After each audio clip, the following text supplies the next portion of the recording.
Well, hello everybody and welcome. This is Lizzie and Justin from Thirdspace. We are here just a little bit delayed this week because of a technical difficulty we had earlier in the week for our 392nd episode. Hello Lizzie, it's really lovely to be with you. Hello everyone, welcome. Maybe you've been with us for the 7.5 years we've been in this conversation. Maybe you have recently found your way to us. A lot of people find their way to us because somebody they know tells them about this conversation. And however you found us, and whether you are listening on the podcast or watching on turningtowards.life or on YouTube or on Facebook or Instagram or wherever you are, and whenever you are, you're very welcome.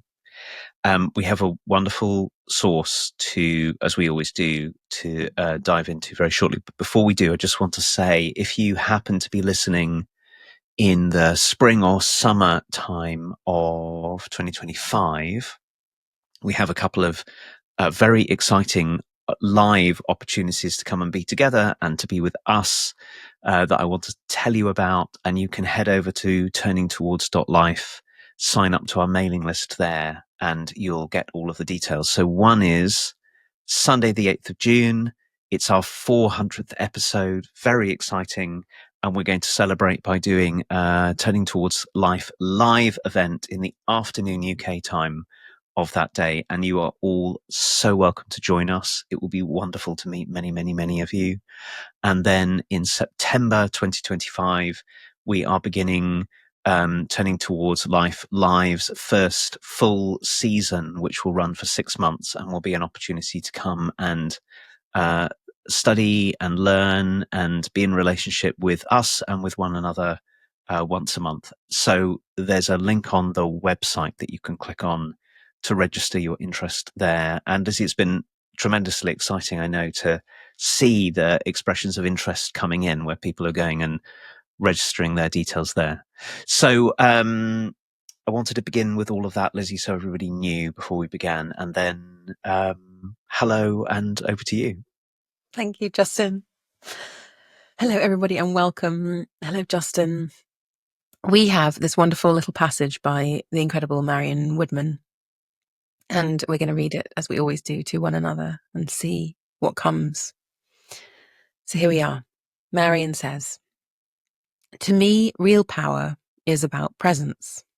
It's the energy of knowing that you are who you are, and therefore speaking and acting from your authentic self. It doesn't matter what your work is, if you're a teacher or a nurse or whatever, it's your presence that's the power. It's not power over anyone else. It's just the expression of who you are. Power in the sense of controlling somebody else is different from personal presence. Love is the real power. It's the energy that cherishes. The more you work with that energy, the more you will see how people respond naturally to it, and the more you'll want to use it. It brings out your creativity and helps everyone around you flower. Your children, the people you work with, everyone blooms." Thanks, Lizzie. Just a reminder before I read this that you can find this source at turningtowards.life, and it's also in the notes that goes out with all of the different versions of this. And there are 391 other ones also on the website at the time that we're putting this one out. So this is by Marion Woodman. To me, real power is about presence. It's the energy of knowing that you are who you are, and therefore speaking and acting from your authentic self. It doesn't matter what your work is, if you're a teacher or a nurse or whatever, it is your presence that's the power. It's not power over anybody else. It's just the expression of who you are. Power in the sense of controlling somebody else is different from personal presence. Love is the real power. It's the energy that cherishes. The more you work with that energy, the more you'll see how people respond naturally to it, and the more you'll want to use it. It brings out your creativity and it helps everyone around you flower. Your children, the people you work with, everyone blooms.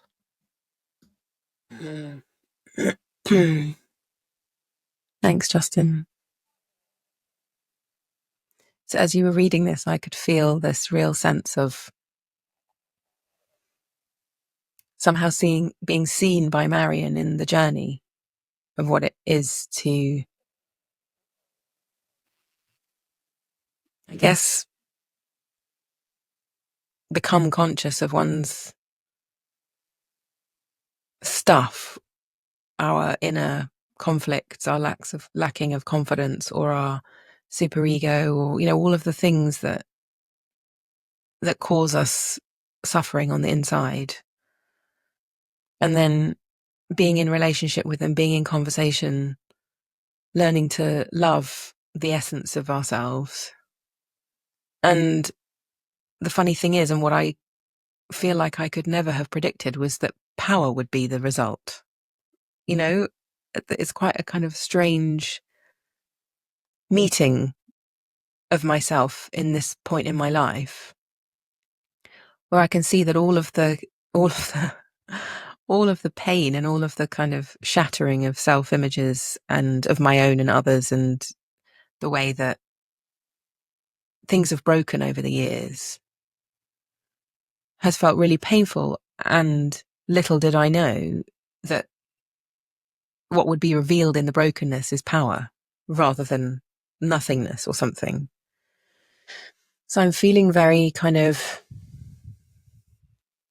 met and also intrigued and curious about this word power and what it really means.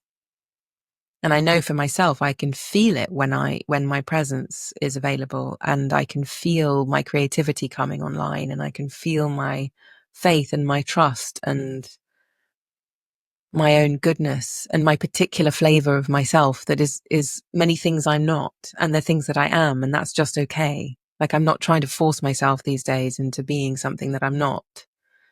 I'm much more able to accept what I'm good at and what I can do, rather than measuring myself against things that I can't do and they're just not mine, and they're not within my gift. And instead of giving myself a hard time about that, I'm just fine with the things that don't belong to me. And I'm feeling this brilliant articulation of Marion's, that it's just the expression of who you are. And the more I can be an expression of me and not try and be something that I'm not, the more powerful I can feel, the more powerful I do feel. And then in that feeling of realness and authenticity and being myself and loving from that place, where I'm not trying to be a role, or I'm not trying to manage my image as something that doesn't really feel like me right now, but I'm being truthful and natural, there lies power, both for my own existence and in my relationships with other people.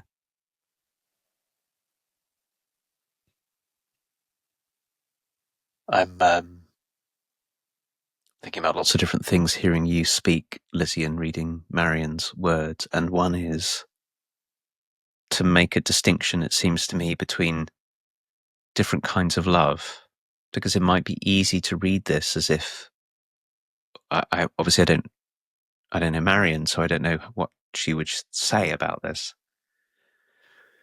It would be easy to read this as somehow like an argument that essentially we should not somehow be powerful in the world. There's power over, and then there's love.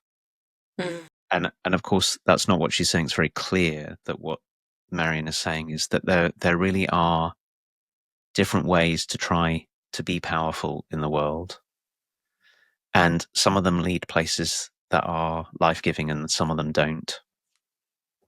And it always also has this quality of, for the sake of what are we exercising whatever power we have? Like, what's power for, in a way, I think is the big question here. So if power is something to do with that our intentions show up in the world, right? That we have something that matters to us in some way and we want to bring it about, whether it's the raising of the family or the foundation of a business or the care of another person or a change in the political system or any of the things, any of the intentions that we wish to have happen, then I suppose you could say that power is that something which makes it possible for our intentions to turn into something that's real. And it seems to me here that one of the distinctions we might make is this has got a lot to do with intention. So if my intention is to have what I want by dominating you, by climbing above you and being superior and exerting some kind of force or pressure on you, then I might be enacting an intention to sort of get something I want or bring something I want about, but I'm also enacting a secondary intention, or maybe it's the main intention I have, which is having me be bigger and you be smaller. And that's that's a really different orientation to love. And that love doesn't have to be, love can be smushy and soft and warm and joyful and happy and playful, but love can also be fierce and boundaried and clear and demanding in a way. Like when we love one another, we can really make demands, we can really have expectations and hopes for one another. But power over diminishes, aggrandizes us at the expense of the diminishment of another person, and love as a source of power is inherently respectful. It gives weight and dignity to everyone involved, and that, I think, is where the being in contact with whatever we think ourselves are comes from, because it seems to me that in order to trust that I can bring about things that I really care about with you, I have to first of all treat myself as someone with enough sort of weight and dignity and presence and genuineness and what's the word, worth. And I have to treat you in the same way. So I can't act out of some fictional version of myself, like the puffed up power version of me that's going to dominate you, so little Lizzie and big Justin or something. I have to be prepared to meet you right in the realness of where you are and who you are, and right in the realness of where I am and who I am. And that's how I make sense of this part about authentic self. And I also think it's really hard for many of us, and maybe it's not hard for everyone, but I know that when I get afraid, and often in places where I've had responsibility for things, I felt afraid. What if I get it wrong? What if it doesn't go the way it's meant to go? What if it doesn't go my way? What if it's easy when we feel afraid to fall into this, well, I'm going to have to sort of puff myself up and get bigger and sort of, actually the word I want to use, quite interesting that's coming up, is I want to lord it over you, which says quite a lot about what that fear-based power is. It's really vulnerable to let ourselves fall back into the genuineness of ourselves and meet one another there, and then say, I'm going to center myself around this very powerful quality called love in order to allow myself and yourself and you to be here so that we can find our way to go together. Yeah, I think togetherness, Justin, is the thing for me that denotes a kind of power that's made of love, in that so many times I've seen power being used that doesn't leave everybody in the room feeling powerful or feeling welcome or feeling part of something. And whatever the dynamic is, there are people who then just kind of have to do it because they were told to do it or something. And to me, that's such a kind of a weak version of what's possible. For people to feel like they're taking part because they want to, or because it's compelling or interesting or part of their life path or something. There's so many ways that we can use the power that we have to kind of breathe life into something, to someone, and that we are then in something together. where the power dynamic still exists, but the nature of it is that we're both thriving, we're both interested, we're both alive, we're both enlivened. And then what becomes possible from there is so different than, oh, I'm just doing it because I was told to. I think that's for me when life gets really interesting, when we're all fully participating. And of course, there have to be some power dynamics because some people need to lead the way. Some people need to have the idea. Some people need to set up a system or set up some boundaries, and somebody needs to decide these things. Like those things have to happen. But within those boundaries, holding our power as love and presence and welcome is such an extraordinary gift that all of us have. And we've spoken lots of times in our long conversation, Justin, about all the different kinds of power that exist. And this particular invitation from Marion is this wondering about our own personal power, the power that we have as our expression of us, being powerful, feeling powerful in ourselves. And Marion saying that in her experience, people respond to it. Like this isn't like an individual thing, that there's a way that we know it when we see it.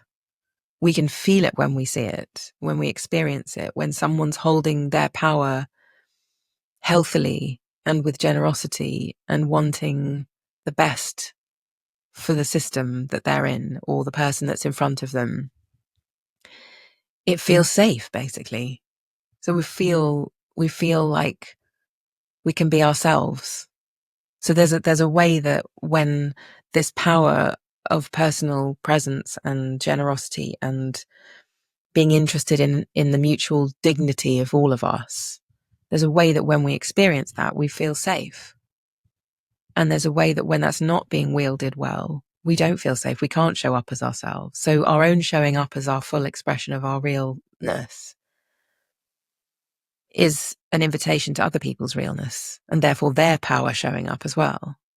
So I feel like we have that opportunity to either be singular and make everybody what we think they should be in some way, which doesn't work anyway, because everything will just go out the back door or nobody will tell us the truth.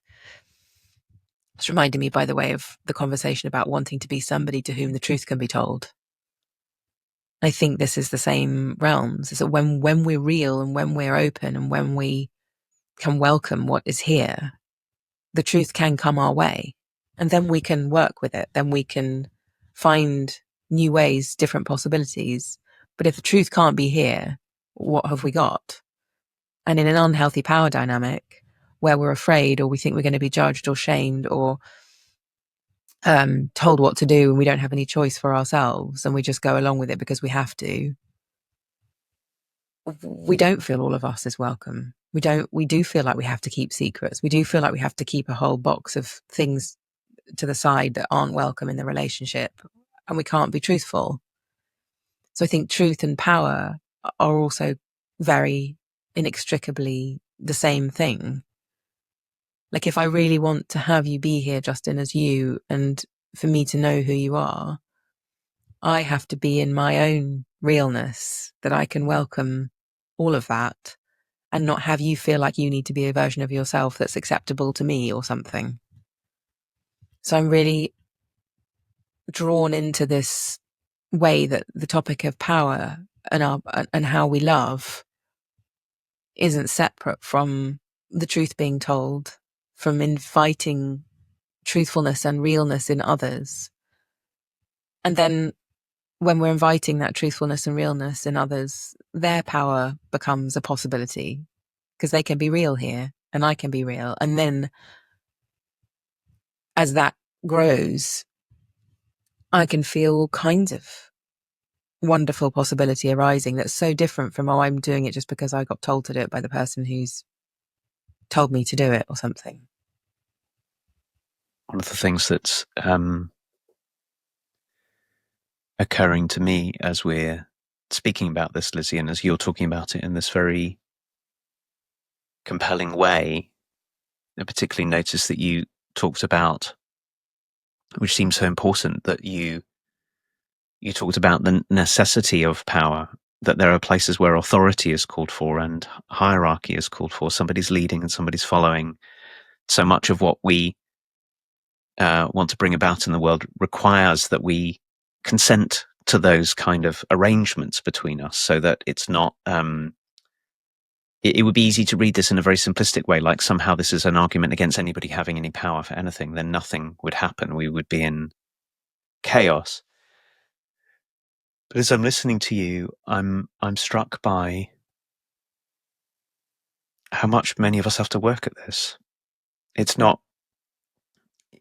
It's very easy in one way to say, well, love and our own essential, authentic self should be there, when that is the source of our taking action with one another, of our deciding with one another. Then all the things that you say that happen are true. I agree with you. And for many of us, there's a really important, big piece of inner work to do here, which is, might start with, can I even tell where I'm coming from in myself? Like, am I coming from the parts of myself that are terrified I'll get this wrong, or I won't get what I want, or you will disagree with me, or which are frightened of conflict, uh, um, or which are desperate to be in control? Or, like, can I tell when I'm coming from there? And can I equally tell when the source of my words and my listening and my actions is this deeper something that Marion calls love and authentic self, the truer self that we are, I think, the deeper self that we are, beyond those parts of us that have got a part of the picture. And then, so the first step is, can I tell? And how do I tell? Is it something to do with how it feels, or observing the kinds of actions I take and the kinds of things I say, or what happens with my body, or even what happens around me? And then the second thing is, once I can tell, how do I develop the capacity to shift from leading from those fearful parts that might want to dominate or control and not listen and direct and all of this kind of thing? How do I shift inside in my inner landscape, so that those parts can feel safe enough inside me that I can then lead from this place of love? And I don't want to underestimate how important that is and how hard it is. And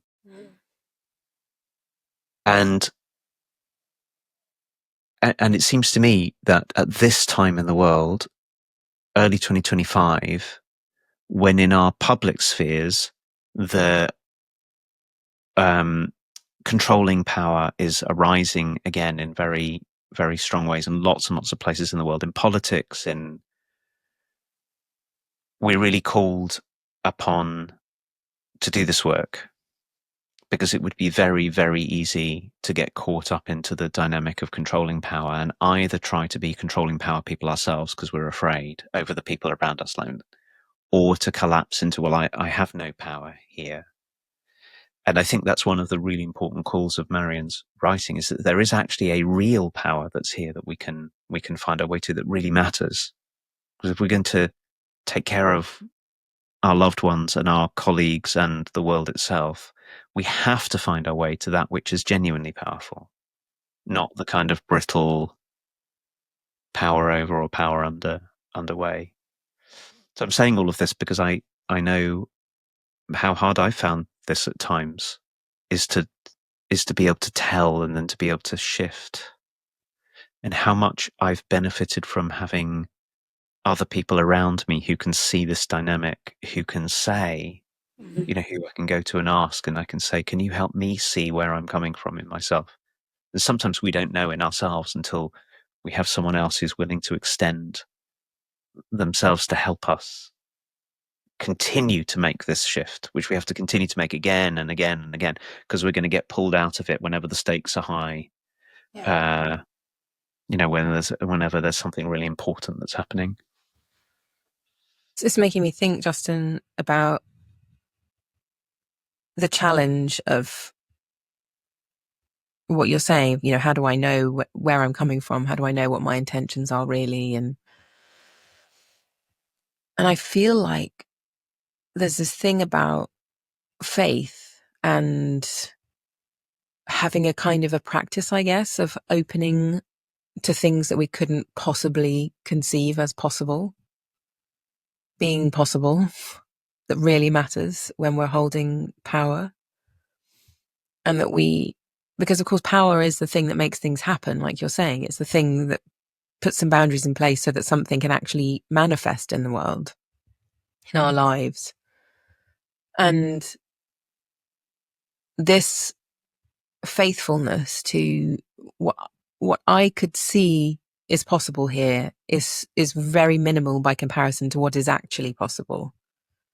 And somehow opening ourselves to something way different than we can even know really, in my experience, really helps to hold the parts that do feel fearful and ask them not to lead the way just for this time, but to let something else lead the way, which really matters because it's a kind of a landscape that gets drawn that's not to do with the smallness of my fearful thinking,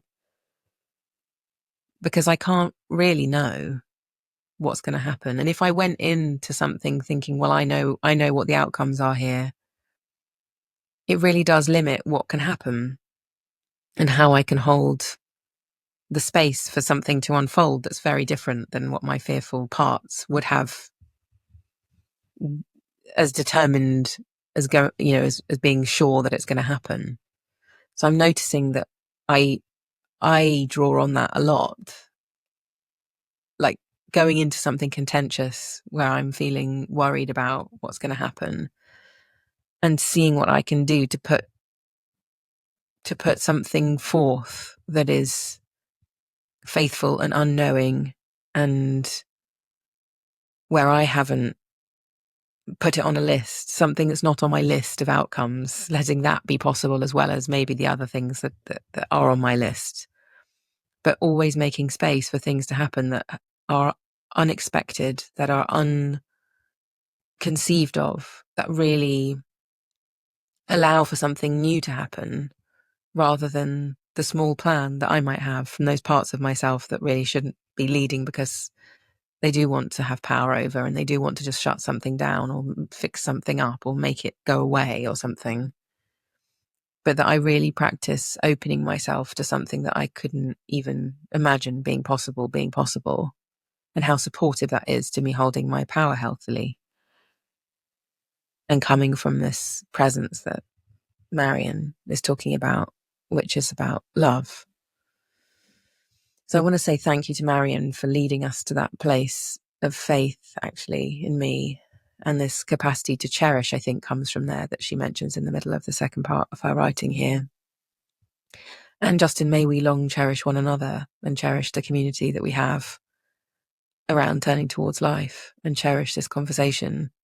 And thank you to everybody for cherishing us in the ways that you do and for loving us.